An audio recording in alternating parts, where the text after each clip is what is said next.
What is shaking, everybody? I'm like sneaking this one in on you. Got like 12 people, 13 and counting. It wasn't like I did a great job of letting everybody know. Just kind of assume Monday, Wednesday, Friday, at 1 o'clock. Although it'll be noon Friday, this Friday, as I say that, it'll be noon Friday. And we're going to be out at field work. So come on out and join us. Uh, I think I'm going to give away some Warriors tickets. I know. Look, it's baseball. We're feel it just look. I do what I can do. Okay, but we're gonna be out there drinking beer, watching the game. Probably not too much beer. I got to work that night. I got a Warrior game that night. So I wanted to pop on today because it's Wednesday and Giants play tonight. Baseball starts tonight. I don't know how much I'm going to get to watch because the Warriors play the Nets tonight, but I'm going to try to get there early over to Chase so I can watch the first 4 or 5 innings before the basketball game starts at 7 o'clock tonight. And I love opening day. It doesn't bother me that much that the game's on Netflix because I have Netflix. If I didn't have Netflix, I'd be pissed if I was a baseball fan. This is the way of the world now. You could be on Netflix, could be on Peacock, could be on Prime, could be on ESPN. I mean, who knows where the hell the games are going to be now? You got to adapt. It's like NIL. You have to adapt. Transfer portal. You have to adapt. You don't adapt, you die. And in this case, dying means not being able to watch your team. So I always find what streaming device I have to go to. I mean, I have all the streaming devices anyway, but I want to find out where I can get MLB.TV. And I know I can get it at ESPN. And I have ESPN, so I'm good because I like to watch the out-of-town games. I like to watch good pitching matchups. That's the one thing I do miss is the pitching matchups. Now, we get them opening day. Like Freed Webb tonight, it's going to be fantastic for 5 innings, maybe. You're probably not going to get it for much more than that on opening day. Opening day, they always limit pitch counts even more so than they do during the regular season. And then look, there's field work popping up. And I will mention the fact that you're going to be able to get field work beer not just at the San Jose Sharks games because they are the official beer, this official craft beer, the official non-alcoholic craft beer. As I fumble around so I get it right. The official non-alcoholic craft beer of the San Jose Sharks. They're also going to be sold at AT&T now. They're going to be over there at the ballpark. And again, I think it's AT&T. I don't know what these corporate sponsorships now, what the name of the buildings are, the venues are, the ballparks are, the stadiums are. I think it's AT&T. But they've collaborated with Patrick Bailey, and they're going to have a beer over there. So Fieldworks going to have like its own. I think it's out in the outfield. Going to have its own like little shop, and you're going to be able to get the Patrick Bailey Pilsner, which is going to be. I don't know if it's the same beer, but it's similar.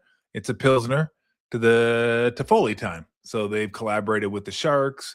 I know Sharks are sinking, man. Although they did open up my night last night. I watched the first period, and I say, that one's over.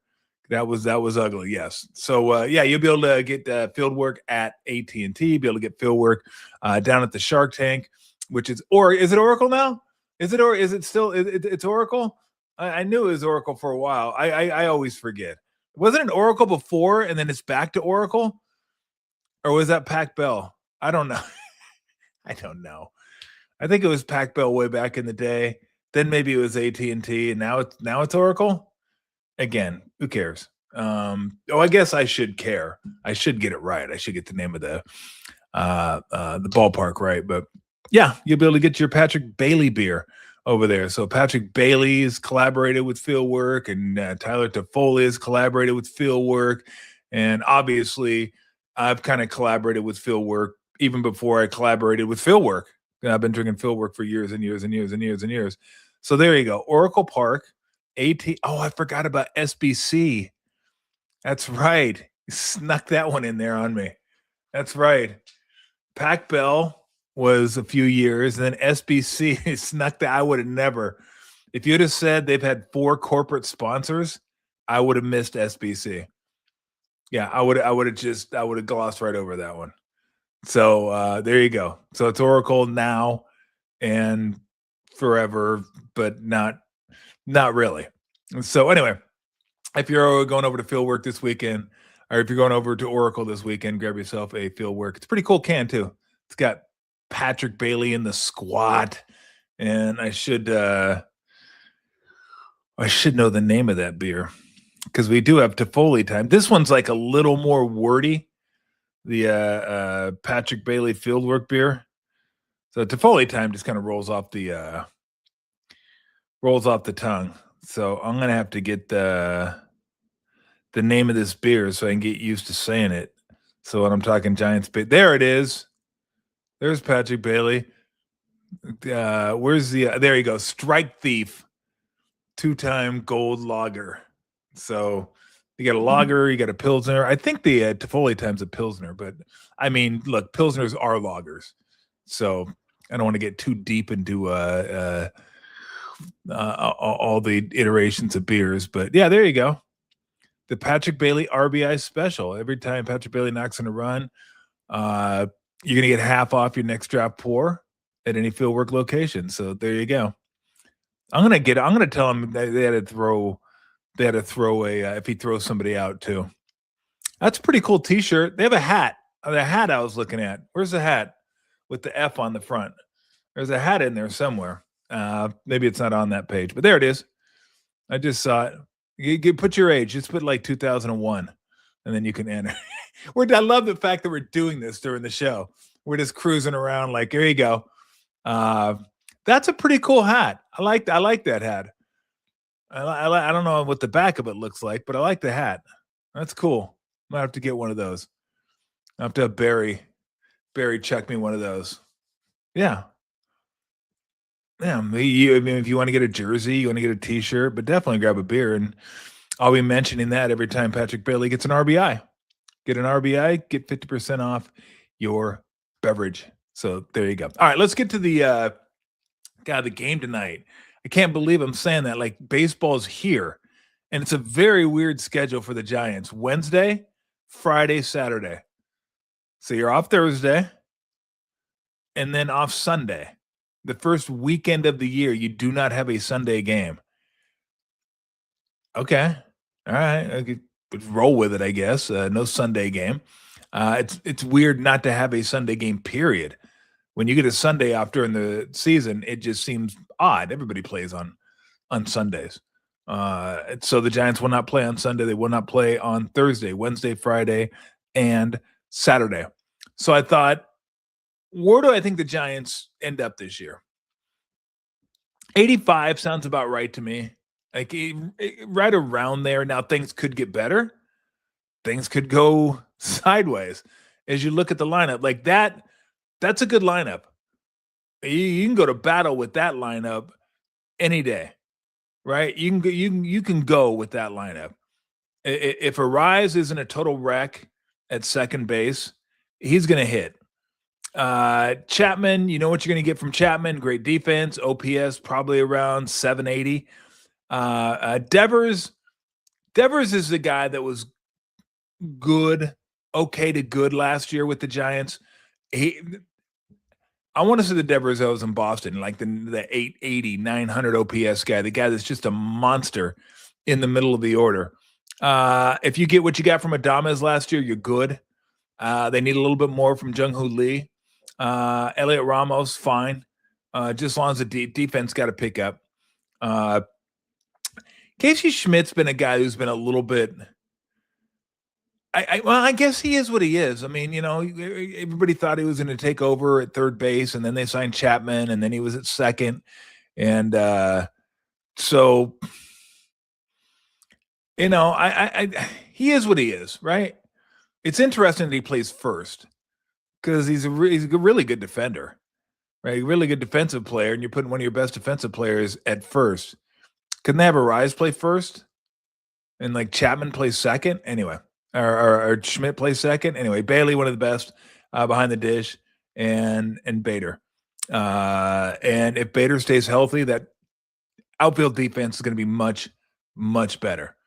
And then Logan Webb on the bump. So I like that. This might be the best Giants lineup they've had in years.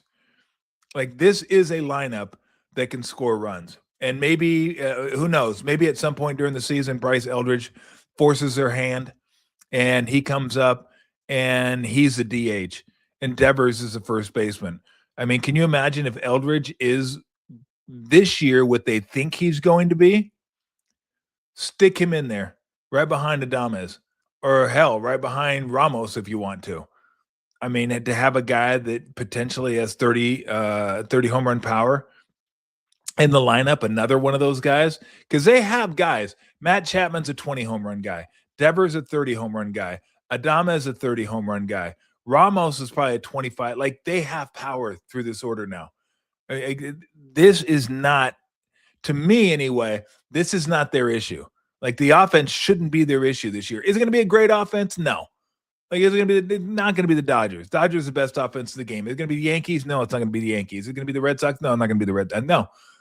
But it's a line. It's a lineup that could be top 12 in runs scored.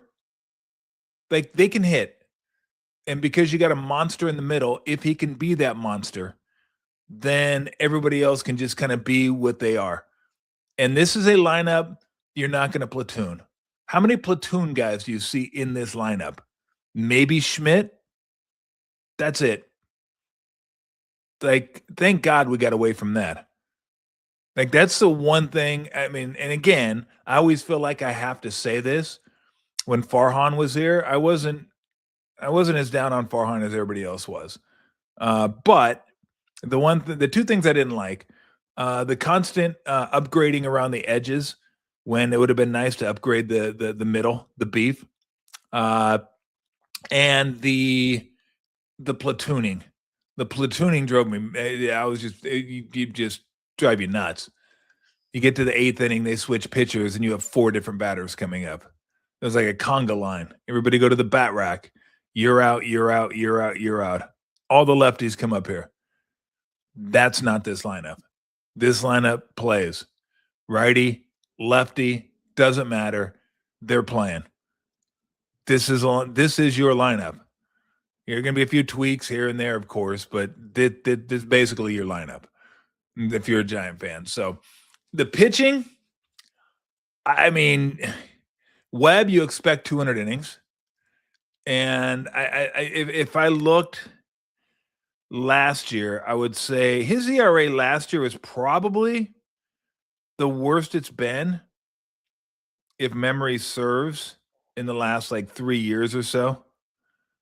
Like he still pitched to 200 innings, but he wasn't quite as good as he has been. Let me just check real quick. Logan Webb, career. 207 innings last year, 204 the year before, 216 the year before. So I mean, you know what you're getting from him. Let's see if his ERA.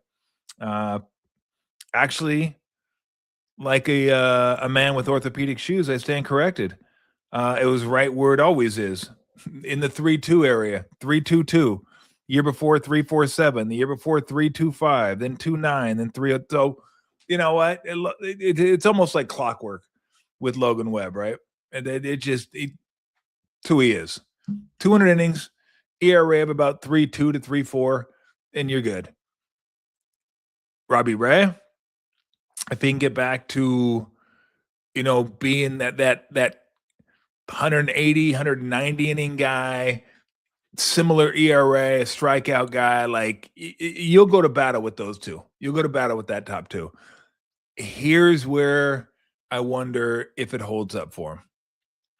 Hauser and Malley. Hauser and Malley were good at times. Like Malley was good last year. Hauser was good with the White Sox last year, not so much with the Rays. And it wasn't like there was a bidding war, like a big bidding war for either of these two. So who knows what you're going to get with these guys. If you look at Tyler Malley last year, really good. 2.18 ERA. You get that, you're jumping up and down for a 2.18 ERA. 16 starts, 3 years before that, he had 12 starts. So, I mean, would he and when he did have 19 starts and 23 starts and 33 starts, his ERA was 3.7, 4.4, 4.4. I know I dealt with some injuries, but again, what are you getting? Are you getting and as far as Hauser is concerned, are you going to get the Rays version of of Hauser or the White Sox version of Hauser? Don't know. So the pitching to me is still a little in the rotation. Roop, I mean, I think Roop will be fine. I mean, for a guy at the tail end of your rotation, I think Roop's going to be fine. Just stay healthy, and I think he'll be a guy that stays in the rotation all season long. So this isn't the lineup you're going to see probably in 2 months. This probably isn't the rotation you're going to see in 2 months, which is why depth is always important. And when we talk to Susan Slusser, Dave Fleming, one of the things to talk about is rotation depth, rotational depth. How much depth do they have in the pitching staff beyond this 5? And I'm not even so sure this 5 is like a 5 you're going to get to the season with, a 5 you want to get to the season with. I don't know. I don't know. Bullpen still a lot of question marks in the bullpen. A lot of question marks. I'm not even sure if Walker can be the club. We'll see. His stuff plays. There's no doubt about it. But we'll see if he's that guy. Hopefully he's that guy. If he's not that guy, then and I'm not one that thinks you can just plug anybody into the 9th inning. It takes a guy who has an aptitude for dealing with that kind of pressure, because I know what people say. Well, not people, analytic people. It's 3 outs. 8th is like the 7th, like the 9th. No, it's not. The closer you get to the end of the game, the more pressure that comes with it. Can you handle it? Some guys can, some guys can't. And so the pitching, which hadn't been the problem with the Giants for a long time. Now, I don't know if it's a problem. It's something I'll keep my eye on. And again, if this lineup falters, then forget it. They got no chance. None chance. They're not going to pitch that well. It just aren't. Long gone are the days of Lincecum and Kane and Bumgarner and Sanchez. And like, well, good. We get 3 runs. We're golden. 4, we win. We win. We don't even need to hit that much. We're good to go. And they're going to need to hit. And I think they can. I think they can hit with this lineup, but it's going to be a lot of it's going to be on Devers. Can Devers be that monster that they traded for? We will see. But I think they got a good chance of being there at the end, giving themselves a chance in September of being, making the playoffs. Dodgers are the Dodgers. And if the Dodgers get 25 starts out of 4 of their, even 3 of their starting rotation, it's over. You get no chance. None. And even if you get 2 or 3 of them to get that many starts, you probably still don't have a chance with that lineup. It's a monster lineup. It's a monster rotation. I don't know if it's a monster bullpen. I mean, they signed Diaz from the Mets, so I thought it was going to be a monster bullpen last year, and then Scott wasn't very good, and injuries, and they still won the World Series. So, you got a full year of Ohtani now. He's healthy. Yamamoto. You realize, I read this today in The Athletic. Yamamoto was their only starting pitcher that pitched 95 innings in the regular season, like 95 or more. That's insane. Insane to think one of your starting pitchers went 95 plus and didn't matter. You got him healthy. They're good to go for the postseason. Winner. But when healthy, it's one of the greatest rotations I've ever seen. I mean, there have been some great rotations just off the top of my head. The Braves rotation with Glavine and Smoltz and who am I missing? The professor, Maddox. I mean that was an insane rotation. The old Orioles rotation back in the early 70s was a monster. I think that was like Boddicker and Palmer and Flanagan, and that was a monster road. But this, it, all aces except for maybe Sasaki or Robleski, Snell, ace, Yamamoto, ace, Otani, ace, Glasnow, ace. I mean, it's just insane. So again, they're going to win the division if they're even close to healthy. But I think the Giants are right there. I think they got to, even though their rotation is a little suspect, I think their rotation might be better than the Padres. I think it might be better than the D-backs. And we'll see how their lineup plays. I think they got as much depth as either of those teams. I think their lineup can play with either of those teams. Do they have like the core, like a core of three guys that are like Tatis, Machado, and Merrill? That's tough. That's a really good like middle of the order. A really good middle of the order. It's probably better than the Giants. Middle of the order. I don't know if I mean I'm not even sure with the D-backs. I said Perdomo when I was doing the show Monday. I'm not even sure Perdomo is a middle of the order guy. He was like back end, almost like your second leadoff guy at the back end or at the top.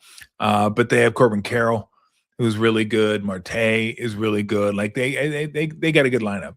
So, but I still think the Giants. There's no reason the Giants can't be with those teams battling for second. I think second place in the NL West gets you wild card, get you in the dance. And then who knows? Like I said, you don't know what this team's going to look like. You don't know trade deadline, all that kind of stuff. So I'm looking forward to watching them this year, though. I'm looking forward to watching them because of the lineup, because this is the best lineup they've had in a long, long time. You could probably say this is the best lineup they've had since the Bonds era. And that lineup was, I mean, the best lineup they've had since they've been here, since they've been at Oracle, was the Burks, and I think this was I think this was at Oracle. I get my Oracle and my candlestick confused. Burks, Kent, and Bonds in the middle of the order. That was a monster. That was a monster. But even then, you put Burks, I mean, you put Kent and Bonds in the middle of an order. Right there, that's a good middle of the order. I mean, you throw, JT in there, you throw Richie in there, you throw Bill Miller in there. I mean, that was a good lineup. That was a really, really good lineup. In fact, I want to say the one with Burks was second in the National League in scoring to the Rockies when no one was beating the Rockies back then. That's back when they went full non-humidor mode and just were raking, the totals. You go look at baseball totals, they're usually between 7.5 and 9.5. They're like 14. And it was not atypical to see a game at Coors Field be 13-10 and just roll right through a series. 13-10, 14-11, 9-8. That's what it was. And the Giants were second to that lineup. So anyway, I think this probably is the best lineup the Giants have had since then. So it should be exciting to watch. All right, one thing I like to do before the season starts is get into new ballpark food. We got new ballpark food around baseball. And some of it looks fantastic. Some of it looks disgusting. Some of it looks like no way in hell I'm eating that. Some of it looks like, hey, let me get some of that. So this is beef short rib corn dog. Wow. Look at that thing. That thing is at Kauffman Stadium in Kansas City. Beef short rib corn dog includes beef short rib with buttermilk, cornbread, Parmesan breadcrumbs, beef demi-glaze. Truffle kind of gets me. Truffle mac and cheese. Geez, that sounds rich. Whew. That's a rich one right there. I'm going to give it thumbs up though. I'm saying yes. Yes, we're going to try that one. We're going to give that one a shot. Anything corn dog, I'm pretty much in for. I'm pretty much in for corn dogs. The beef short rib corn dog, the Be More Yak. Okay, this has got to be at Camden Yards. Yep. Go ahead and scroll it up a little bit so I can read the bottom. There you go. Scroll up. Food. See. Baltimore street food favorite with Be More Yak. You're not eating actual yak, are you? I wouldn't think so. The dish includes stir fry udon noodles with some kind of shrimp because I'm in my pictures. Scroll it up a little bit because I can't see it. No. You can no. Up so I can read. There you go. There you go. The dish includes stir fried udon noodles with grilled shrimp, onions, hot what? There, perfect. That's better. Hot dog slices. Well, you ruined it. You just throw hot dog slices in there. Okay, it's finished with green onions and a hard boiled egg. It feels like, doesn't it feel like when people don't know what else to put on, like a menu item, they just throw some eggs on there. Like throw an egg on there. What an egg. Even Orange Julius did it back in the day. You go get an Orange Julius, they go, you want an egg with that? I'm like, what the fuck? What? Why would I want an egg with my Orange Julius? It makes it creamier. It's already creamy enough. Just give me the damn Orange Julius. I don't need an egg on it. I think they have like didn't Pittsburgh used to have a burger where you stuck a fried egg on a burger? Crab smash talk. Now we're talking. Go ahead, scroll up. Where's this one? Oh, this is still at Camden. This one looks outstanding. Crab cakes pressed into corn tortillas and grilled a la plancha. I could be screwing that one up. The dish also comes with crab consomme for dip. Oh, yeah. That one wins so far. That one looks incredible. I should have guessed that crab would be in Baltimore. Man, yes. Count me in next. That is, yeah.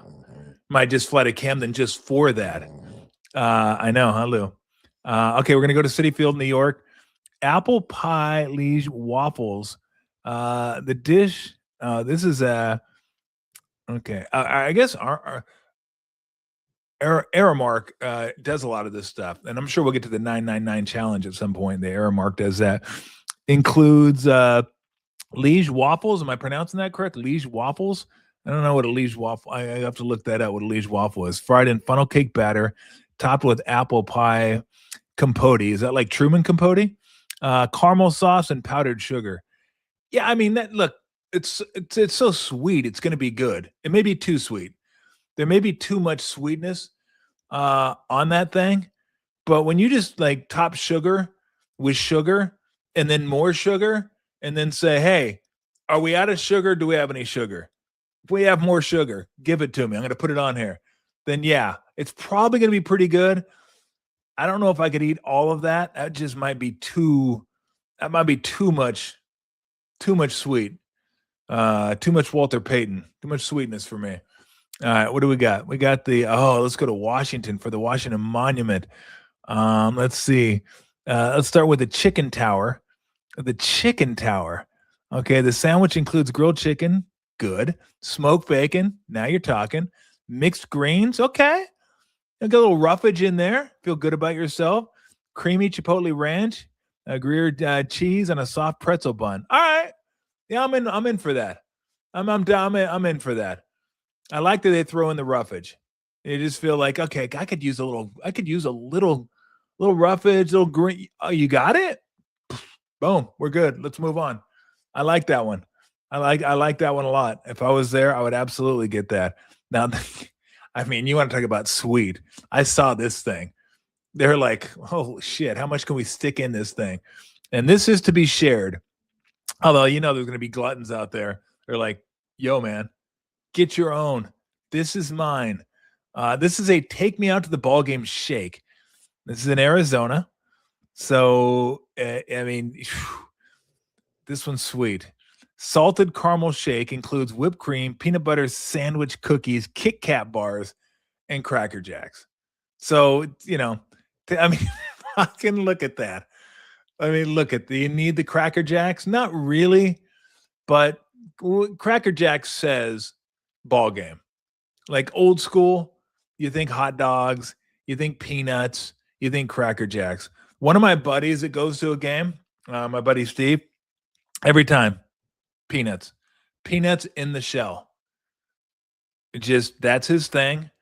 I'm not a peanuts in the shell guy. They're okay, but that's his thing. Go to the ballpark, grab a beer, grab some peanuts in the shell. It's like old school. So they're saying we're gonna tip our cap to old school, and do a little Cracker Jacks in there. Are those peanut butter sandwich? Those are peanut butter. Are those Nutter Butter peanut butter sandwich cookies? I think they are. Yeah, I think those are Nutter Butters. Fucking wow! I didn't even know Nutter Butters were still around. Yeah, that's a lot of sweet right there. All right, let's go to Philly. Let's see what Philly has. The Sanchez sliders. Just as long as they're not dirty Sanchez sliders. Who knows what you put in that? Well, I know what you put in that thing, and I wouldn't eat that. I don't think. So the Sanchez sliders created in partnership with Philly Christopher Sanchez, who just signed a nice new contract. Congratulations, Mr. Sanchez. Honey stung. What do you mean honey stung? Freaking somebody sting him with honey? Honey tenders tossed in a house-made hot spice. Okay, scroll up. I like it so far. Tenders and hot. I like it. Oh, yeah, everybody loves a hot honey now. That's big on pizza. You can't go anywhere without having a pizza with hot honey, which I don't mind, by the way. I gotta say, it's better than I thought it'd be. Hot spice blend served on a potato rolls with Griot's pickles. The Griot's pickles are the best. You guys anybody ever get those? You can get them at Safeway. Like I love them. I love pickles. I love them. Give me those Griot pickles, like the chips, the pickled chips. Now, if you got to, hey, whoa, easy, okay? We're not done with this. We're not done with this by a long shot. I got stuck on the pickles just because I have an affinity for pickles. And look, if they're pickles, they're dill pickles. Sweet pickles don't exist in my world. Sweet pickles are the fucking worst thing ever. Like if someone were to hand you pickles and you think they're dill pickles and you put them in your mouth and start chewing and they're sweet pickles, your head will explode. It's like the only thing I can compare it to is when I ran in the house. I was 8 years old. My uncle was sitting there, and I was just, I forget what I was running from or running to or doing, but I thought he had a big glass of water, and I was like, oh man, I'm so thirsty. I'm going to grab some of this water and chug it down. It was gin. Ooh. I think the second gulp, I figured that out. The first gulp actually got down. I think my brain was still developing, so it didn't tell me, like didn't register the gin. I was like, gulp, what?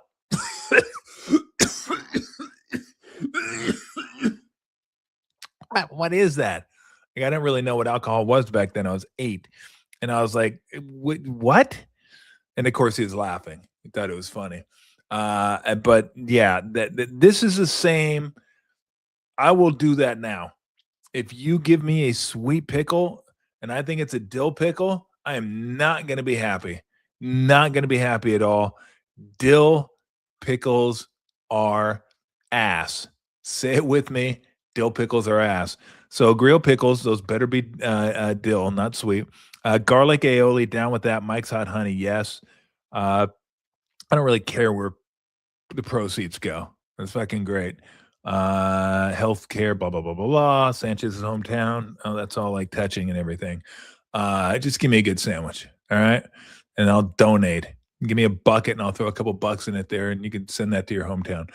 Yeah, down with that. Down with that. Yes. The pickles put it over the top, believe it or not, but a lot of good stuff in there. Spice, hot honey, honey tenders. Yeah.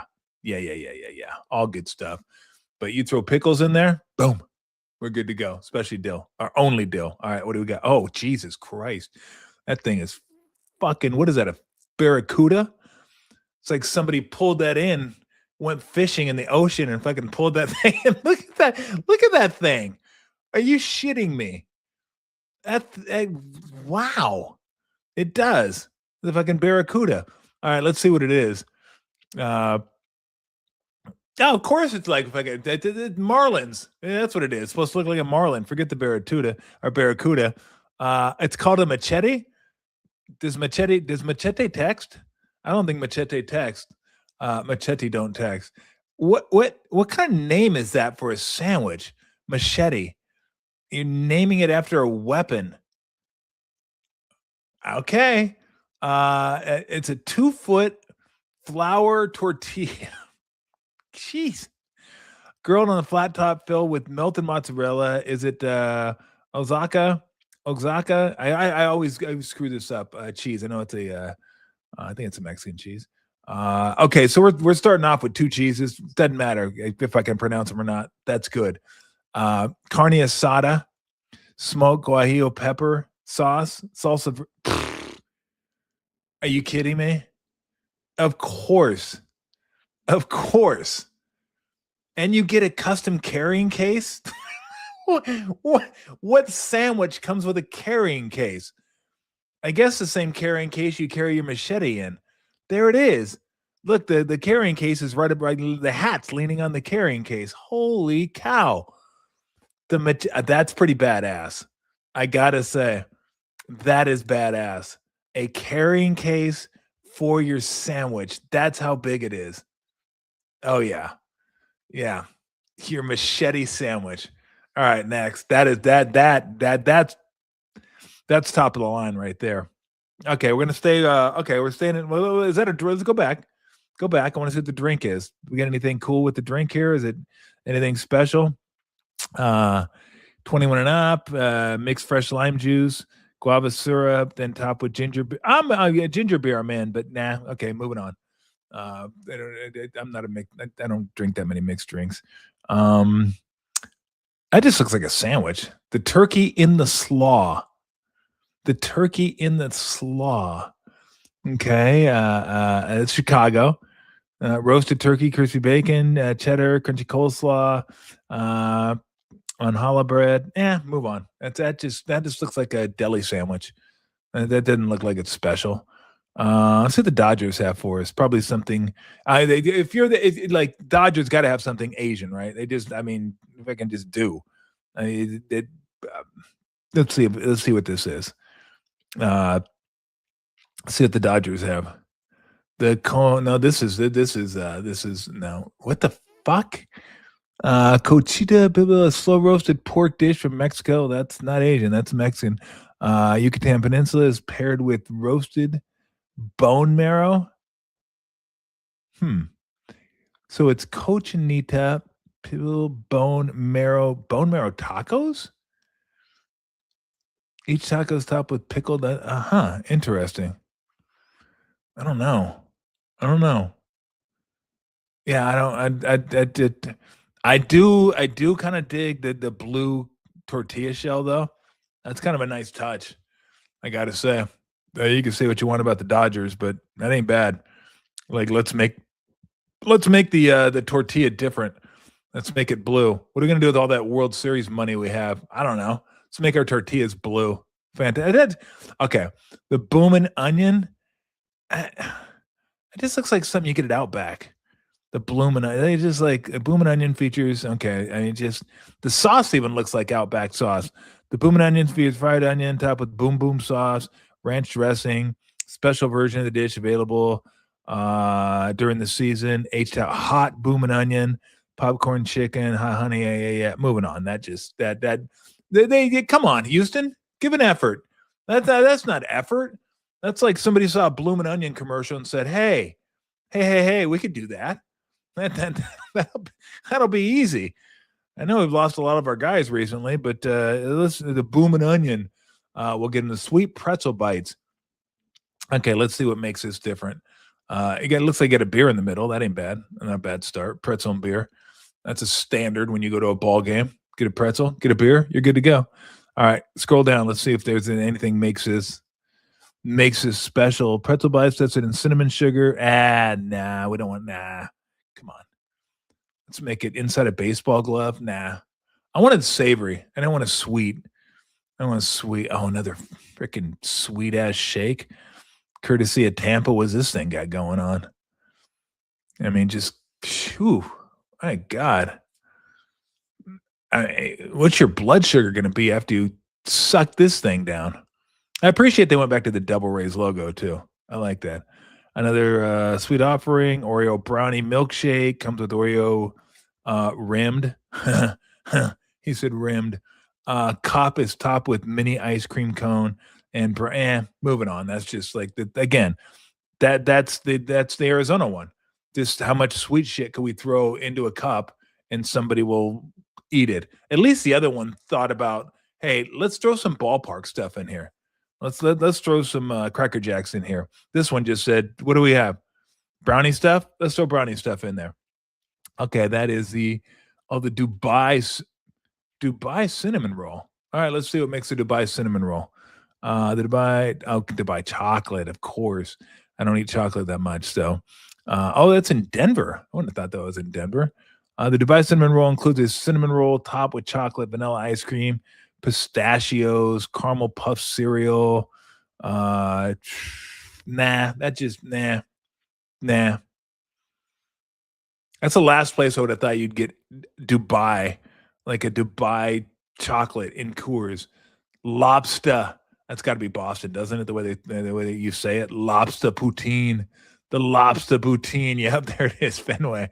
The lobster poutine. The dish features fries topped with lobster meat, clam chowder, and bacon. Yeah, I like that. It's simple. I mean, look at the description. 2 lines. Like it's lobster. We're not going to fuck it up too much. We put all the let's just keep it simple, okay? Let's just spell it and if people pronounce it and they go lobster. Oh, that's Boston. Okay, good. Okay, what do you got? Lobster, good. Clam chowder, good. Bacon, we're good. And fries, we're good. Moving on. Yeah, that's it. Yeah, and a little fun little boat. If you they needed a captain, put a little captain in the boat, get some lobster meat, and form it in a little captain, little hat, little cob pipe up there. That'd be sweet. But yeah, I'm good with that. Simple. Doesn't always have to be freaking crazy. It can be simple. And that's simple and I like it. Spicy. Is it Cabot or Cabot? Grilled cheese. That I do not know. Let's see. Another simple one. The sandwich includes Vermont sharp cheddar, mango habanero salsa on sour. Yeah, what? Bang. Boston. Boston's just we're gonna do simple. We'll do simple, a little mango habanero and Vermont sharp cheddar, and boom, sourdough. You're good. Moving on. How much is that? $19. You're fucking what? $19 for a grilled cheese? Sure. Ooh. Now this one looks pretty good. The Berea loaded grilled cheese. I like Berea. That's good stuff. Let's go and see what is it. Do they keep it simple or do they go? It looks pretty simple. I kind of like that. Oh, okay, that's here. Nice. Let's see what they have. Sourdough bread, and Berea consomme. Nice. Then stuff with braised Berea, melted Mexican cheese. Okay. Pickled red onion cilantro. Yes, I like it. Look at it. Look at that sandwich. Nothing jumps out at you except for the taste. You're looking at going, damn, that looks good. That if I go over to Oracle, I'm gonna get one of those. That looks really. I like it. Nothing fancy, not too much. Don't put a Twix bar in the fucking middle of it or a gummy worm coming out the side of it.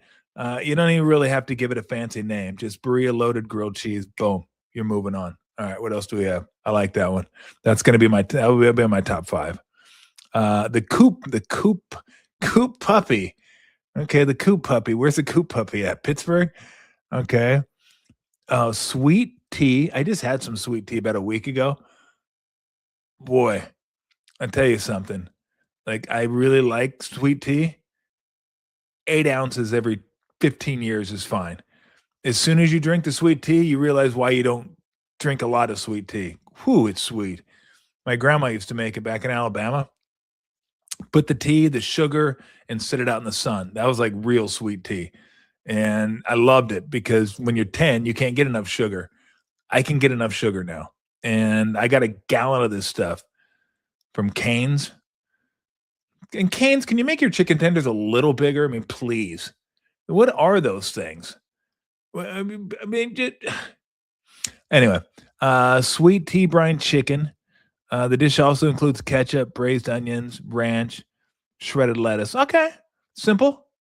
I like it. I mean, it didn't jump out at me like, ooh, that could be really good. Like the braised burrito at Oracle, like that one looked like, ooh, get your mouth watering a little bit. This looks like it's okay. It's fine. I mean, nothing special, but it's okay. What else? We got anything else? Or that's about it. Oh, this thing. If I can, you get a luxury cruise liner to go with it. Oh God, this is the chicken tenders. This is a Seattle ferry boat. Now I have no idea after you get done eating this, and I read a little bit about this one. My understanding is you can get different things to put in the boat. Yeah, there you go. The crab nachos you could put in the boat. Dockside double dip, crab fries, chicken tenders, sidewinder fries. Okay, you could probably get some grasshoppers and throw them in there since they do enjoy their grasshoppers up in Seattle. Safeco, your Safeco grasshoppers up there. Um, so yeah, so you get to keep the boat. And go back, scroll back so we can see the boat again. I love the fact that you can get the boat. Now, let me ask you this. If you get that thing in like the third or fourth inning, are you carrying that boat around with you? Are you just like leaving it at your seat and if somebody steals it, they steal it? Like whatever. You want the boat, you can keep the boat. And the Seattle ferry boat, it's a weird, like when I first saw that, it had a Cleveland steamer feel to it or an Alabama hot pocket, one of those type deals where Seattle ferry boat, you put in your Google search and you click on it and you're like, oh, I wasn't expecting that. Like something really different than you thought, like the Alaskan pipeline, one of those type deals. Like you be really, really careful on that one. It's so, but it looks like it's actually a real thing. It's not a it's I like the attention to detail though. Very, very nice. Oh my God. I'm gonna take my ferry home with me. Like I don't want to carry that around. It's like when you go to the fair, you don't play the fair games when you get there. Later in the evening. Who wants to walk around with a stuffed animal all day? Like you don't like her that much to carry a big ass Yogi Bear around with you for 6 hours. Like, nobody wants to do that. Nobody. So do yourself a favor. Go to the fair, play the games, win the prize. You'll be a stud. Do it later in the evening. Do it when you're about to leave. Do not do it early. Do it early, you're going to regret it because you're going to end up carrying around Fred Flintstone for 6 hours. And so, anywho, so there you go. There's whoa, what is that thing? A brisket? What? That looks like that. What? Go back to the pig. Look at that thing. That thing looks like it's going to kill you at night. Like if you fall asleep, that's the thing you dream about coming from under your bed to suffocate you. I mean, look, he has like a little eye slit, and like a little nose right there, and the little what the? Okay, go back. Oh, and what's the description on this thing? It looks like donut, brisket, mac and cheese, just like what? Oh, did we just have wrapped up wieners? We did have wrapped up wieners. Houston Hatch, Kralachi. What is that? Unfortunately, we don't have the description on here. All we have is the pictures. We'll have to guess. But that one, I can only give you a little bit of the description because I did read about this one. I think it was like there was a donut and brisket. We already saw that one. That's just a massive sandwich. That's a Crawford. Yeah, I don't know what's on that one. Again, that looks like crab cakes.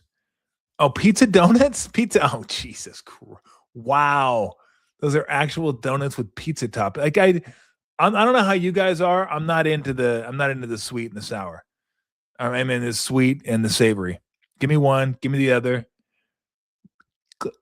Glazilla? That's a big dog. That is a big dog.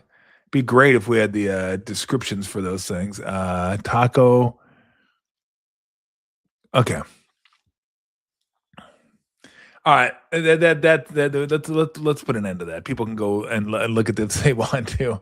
I always like to look at the new food though, but there were a couple that jumped out at me. One, right over there at Oracle, that burrito one looks like it's something that I want to try when I head over there. All right, before we get out of here, what in the world is going on with Puka Nakua? How long has it been? A year since he did the. I don't even know what that is. The miser, and then some Yo-Yo's podcast that he didn't. I didn't know what I was doing. I didn't know what I was doing. I didn't know that was like an anti-Semitic thing. Like I don't know. I was just kind of rubbing my hands together and doing my thing and moving on. So now allegedly, a girl's come out and accused him of biting her and making anti-Semitic remarks. His lawyer has come out and said anti-Semitic remarks didn't happen. The biting was horseplay. Horseplay. So I would be more apt to believe him if the thing didn't happen, whatever that thing is. It did happen though, and now I wonder if that is true. We don't know if it's true or not. We'll probably end up finding out, or could be she just wants to get paid. That's always a possibility too. Although I'm not sure she wanted to get bit that hard. They did show the bite mark. I don't know that I mean, who knows?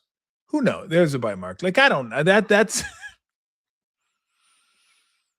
I mean that I mean, what are you at the dentist's office? Are you going for a mold? Like you just putting biting down into that gunk. Remember that that gunk you go to the dentist's office, you bite into, and you gotta like, hey, here's for a mouthpiece. Like all athletes had to do that. You had to get a mouthpiece. You bite into it like a mold, and you just bite down, and like the white stuff would come out of your mouth and all that stuff. That looks like he's like trying to make a mold out of her back. And Puka, what are you doing? Again, allegedly, anti-Semitic remarks and biting. Like Puka, you do know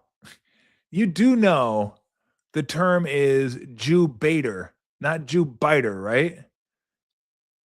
You got that? If these things are true, you can be a member of both clubs. I don't think you want to be a member of those clubs, but it looks like that's what you're going for. And when did horseplay consist of biting that hard? And when did it include another girl? Apparently, there was another girl, a friend of that girl, got bit in the thumb. Like, how old are you, Puka? 5? Would you kick him in the shins too? Did you pick up a Lego and throw it at him? Did you run down the hallway, slam the door, and say, I'll never love you again? Like, what are you doing? Like, seriously, what are you doing? That bite, and maybe the allegations will prove true. I mean, people do some pretty freaky stuff in the bedroom. And maybe it went a little bit too far. Baby is like, yeah, no, hey, whoa. And then he went cannibal. He went fine young cannibals on him and went for the back and the thumb. But yeah.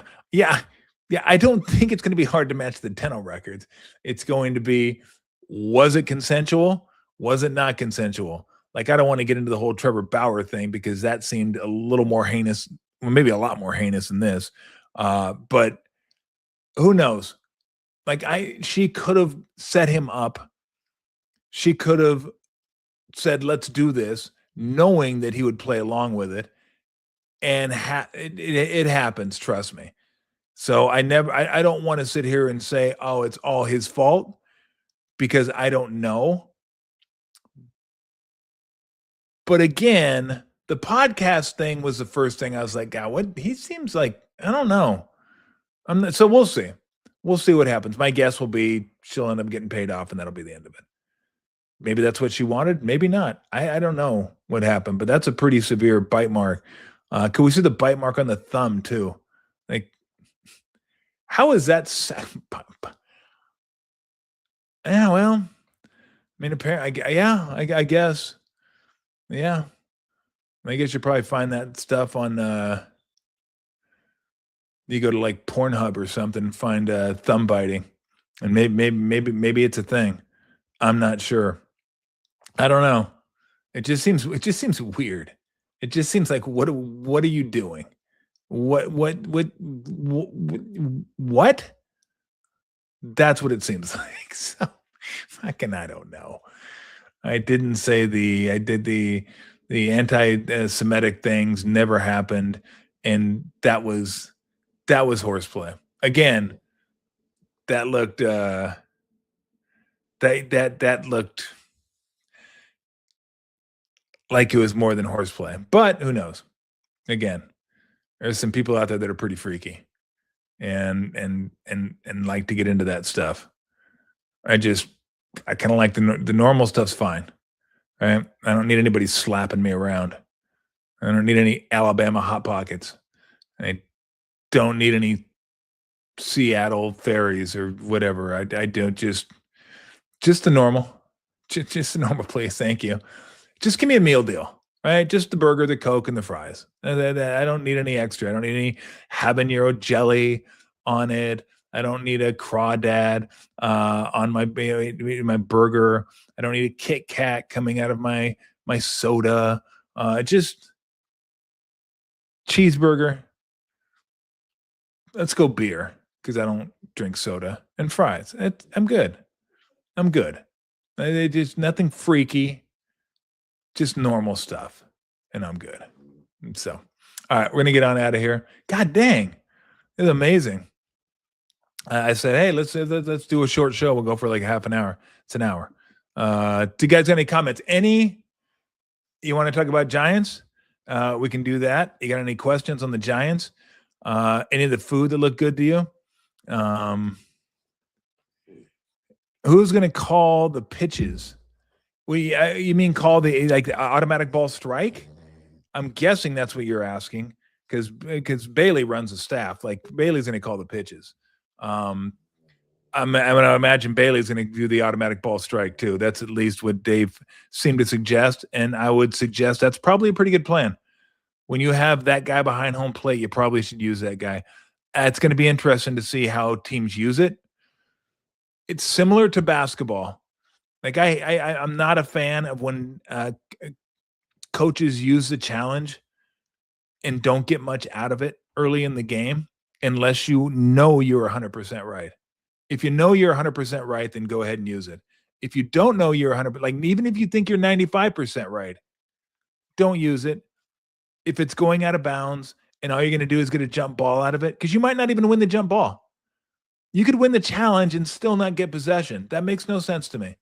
Unless you know for a fact, like we're not going to lose this, then go ahead and use it if you want to. Similar, I think it's going to be similar for me in baseball, like early in the game, unless it's a run scoring play or something like that. The chances of me wanting to use it without being 100% sure are going to be minimal. I want to save that to the 7th, 8th, 9th. I got to have it. Now, here's the way it works. You can challenge as much as you want until you get 2 wrong.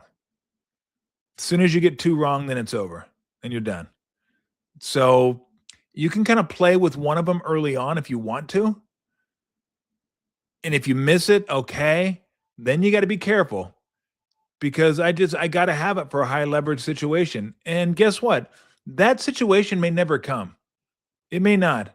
And I may look back and go, God, I wish I would have used it in the third on that 2-2 call that would have been strike three. Like, that's a situation I might use it. What if it's bases loaded, 2 outs, 2 strikes, and I think it's a strike three instead of walking a guy home? Of course I'm going to use it. Of course I'm going to use it. I'm going to take a chance on that one too. That's a run scoring play. Like, those are situations, but in basketball, I always use risk reward. Like, what's the reward versus the risk? Now, my risk assessment level goes way up early in the game. It goes down toward the end of the game. There may be situations in the game toward the end of the game that I'm going to roll the dice and see if maybe that was a block, or the ball did go out of bounds off them, or it was a goaltender, or it wasn't a goaltender, whatever. I may be willing to use that then, but I got to have it to use it. So again, to me, look at it this way. Early in the game, you better be closer to 100% unless it's like a run scoring play. And in basketball, the analogy is don't use your challenge unless it can get the other team's best player, one of their best players, in foul trouble, or keep one of your guys out of foul trouble. That would be the exception I would use in basketball early in the game. Not the only one, but that's the main one. Again, so baseball, basketball, what's the risk of losing it? Do I feel like I'm at 100%? We're going to win this. Strike right down the middle. Boom. Go ahead and use it. No biggie. You know you're going to win that one. Strike on the edge. And don't use it like an 0-0 count or a 1-1 count either early in the game. Like, because you may win the challenge and then not even the guy ends up getting a hit, or you end up walking him anyway. So it is going to be interesting to watch him use it though. But to me, you better be close to 100% early in the game to use those things, because you're going to want them. You're going to need them later in the game. All right. Any more questions? Expansions happening I don't know if I have any favorite memories of Seattle. They used to kick our ass. I do know that. They had some really good teams with Peyton, Nate McMillan, the Rain Man, Detlef Schrempf. I remember the long walk from the court to the locker room. Good Lord. It's like, can we get a conveyor belt? Or can we get like one of those Disneyland shuttles to take us to the locker room? I'll give you an interest. I don't know if it's a fun memory, but I'll give you a memory. So we're playing up there, and Holden Polynice is the center for the Seattle Supersonics. And he knocked the crap out of Mitch Richmond, I think, one game. So Nelly was not happy. He kind of thought Holden Polynice was a thug and went out there, was a little too physical, was hurting people. So we had a center on our team from University of Minnesota. I think he'd only been there that year. John Shasky, real nice guy, just big, strong center. Didn't get a lot of run, but occasionally you get in there and play. So Nelly was hot. He was hot that Olden Polynice took a swipe, and I don't even know if it was a swipe or just knocked him down to the ground. Hard foul on Mitch. So he told Shasky, he goes, get in there and knock the shit out of him. Those were his words. I told him I would do it. I go, I'll do it. I was thinking I'll do it. We're probably going to get our ass kicked anyway, so whatever. And because they were good, and we didn't play well up there. So anyway, he goes, Shasky's got this. So Shasky gets in the game. Up and down the court. I don't know how many minutes he played, but he never got a chance to get retribution. And I don't know, it's a long time ago, but I don't remember him having a great chance. Like, you're not just going to run over and clock somebody. It's not hockey. You can't say, hey, you want to drop the gloves? Drop the gloves and get after it. It doesn't work that way. Like, it's got to be they have the ball in the paint, they're going up for a shot, whatever. You can't just knock the crap out of somebody. It didn't work that way. You got to wait for a moment that, and they're obvious. If you know what you're doing, they're pretty obvious, but that moment never really came. So game ends, get our ass kicked per usual. The long walk down the tunnel or down the corridor, and Nelly'd been kicked out. So Nelly was not in a good mood anyway. He was pissed off. He got kicked out. We got our ass kicked. So we're walking, and we get to the locker room, and you open up the door, and I was behind Shasky. Open the door, Nelly's standing there, like literally standing there, waiting for him to come through the door specifically. Comes through the door and says, "Did I ask you to fucking do something?" He goes, "Yeah." "Did you do it?" "No, I'll never ask again." That was the end of it. And I was like, damn. I felt bad for Chasky because again, he didn't really have much of a chance to get retribution on old Apollonese. Anyway, fast forward, next day practice. Practice at home, getting ready to go Phoenix. I think we had a flight to Phoenix that night. So we're doing 3-on-2, 2-on-1s. And for those of you that don't know what 3-on-2, 2-on-1s are, it's 3 people, fast break, going against 2 defenders. Okay? And then you shoot the shot. Whoever shoots the ball gets back on defense. The 2 guys defending get the rebound and run 2-on-1. So it's a fast break drill. You're learning how to navigate a 3-on-2 and then learning how to navigate a 2-on-1. So 3 go down, 2 come back. 2 defenders, 1 defender. Except this time we didn't have the guy who shot the ball was the defender. Nelly made Shasky be the defensive player for the entire drill. The entire drill. So if you shot it, you just got off the court and the 2 guys came down and attacked Shasky, which was messed up. It was messed up. Let's be honest. It was like, really, you're going to make him play defense the entire drill? Oh, it got worse. After practice, that might have been the last drill of practice. I'm not positive. I don't remember that. We get into a circle, and Nelly calls us in and talk about practice, talk about the Seattle game, and the last thing he said was,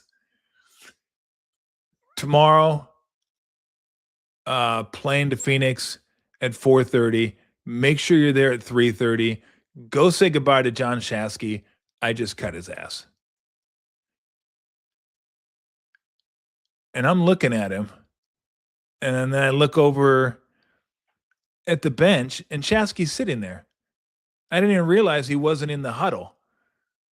He's sitting over there cutting his tape off. And I'm like, damn. But I mean, that was rough.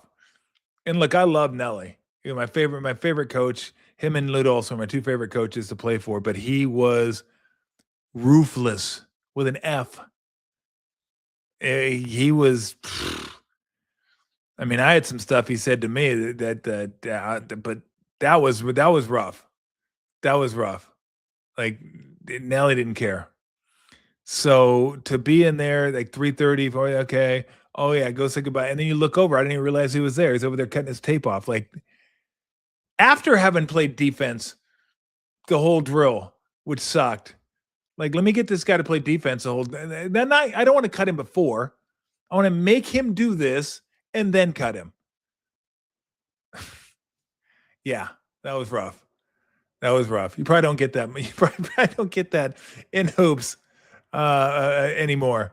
Probably don't get coaches treating guys like that. But different era, man.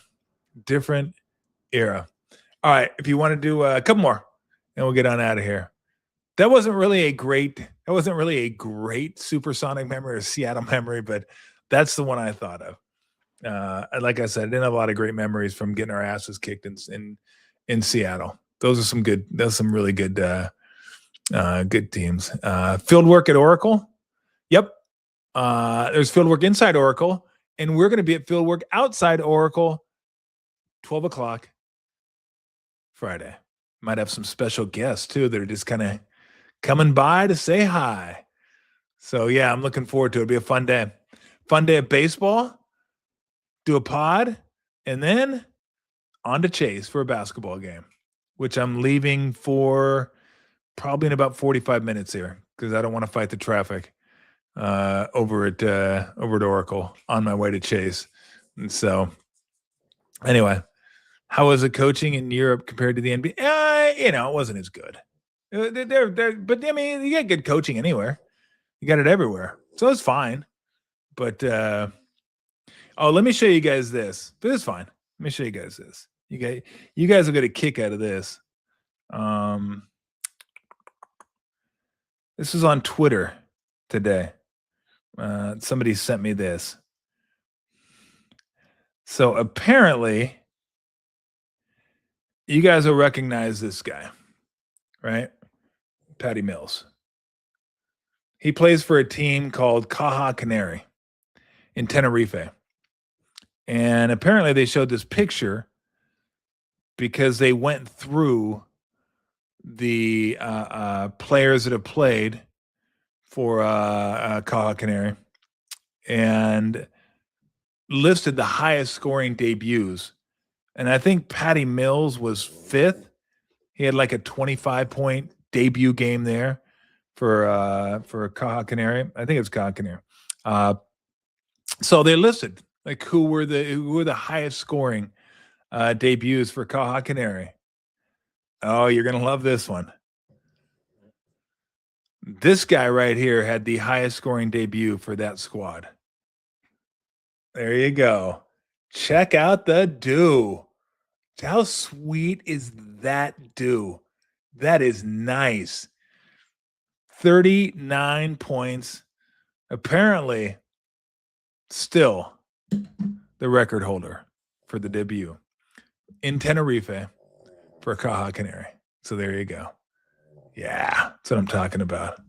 God, I wish I had that hair. That hair is so nice.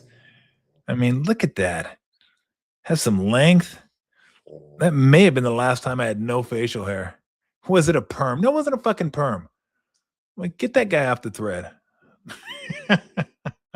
But I did have a perm when I was younger. My mom gave it to me, and it wasn't good. It wasn't good. So, yeah, the smell too. God damn it! You got it's not a perm. And look at that. That's not I guess it kind of looks like a perm a little bit, doesn't it? Look at the length though in the back. Not Soul Glow. The guy in Michael Cage. There you go. So, if anybody ever asked you, the Ditka perm, that is nothing like the Ditka perm. Okay, I'm about to shut this down. I'm about to shut you guys down. Did I pay for those curls? I didn't pay for the curls. God dang it. I knew you just show a picture of your younger self. You're asking for it is what you're asking for, but no facial hair and spent a couple months over there. And they ultimately got rid of me because they thought I was going to be more of an inside presence to go with Kurt Nymphius because they thought they had enough outside guys. They didn't. And I just kind of did what I wanted to, inside, outside, whatever.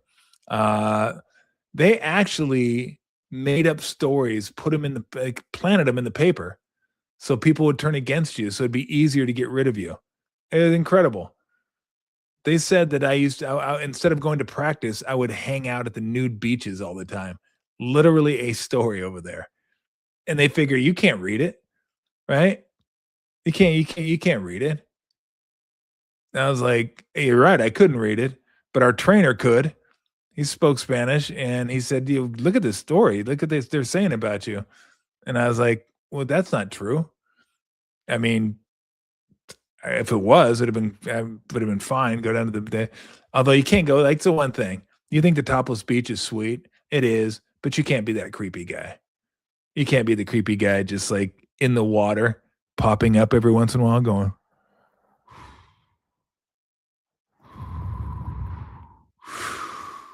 Like, no, I just topless beach, and dudes in speedos. Dudes love their speedos over in Spain, man. I think that's a European thing. But I was like, hell no. I'm sticking with the board shorts. I suggest you do the same.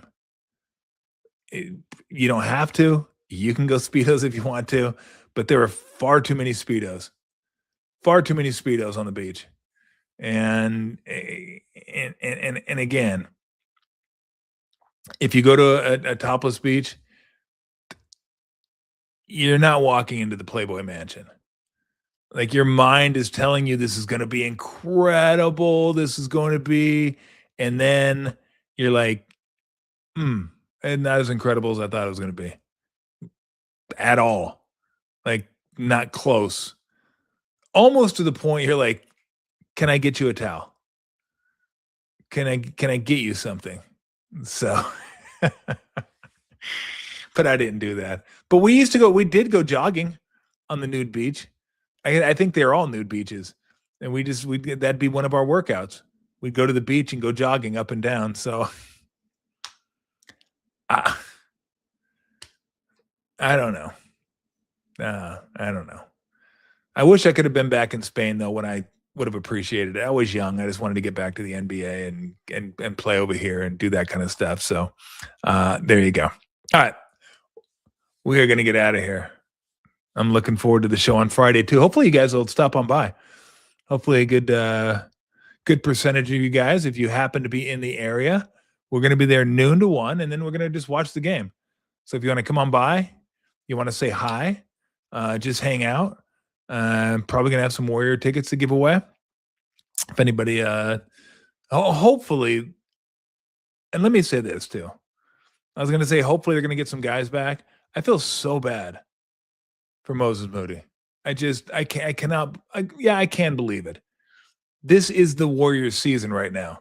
The Warriors season is, hey, we're kind of getting close to being, no, you're not. Hey, this guy's back. I hope, no, he doesn't. Hey, Moses was back for one game. Second game blew his knee out. In overtime, by the way. If Najee Marshall hits that shot, yeah, the Warriors lose. But Moses Moody isn't playing in overtime. Like anybody could have scored. They just don't have no. And then it's a breakaway dunk. And then he goes to take off, and you could tell immediately, oh, they're screwed. And then you saw his knee, and you said, don't ever show me that again. I do not want to see that again. I don't know if it was ruptured patella, torn patella. I think it was torn, but hey. So now he gets to rehab all summer. Just brutal. Just brutal. Steph's been out forever.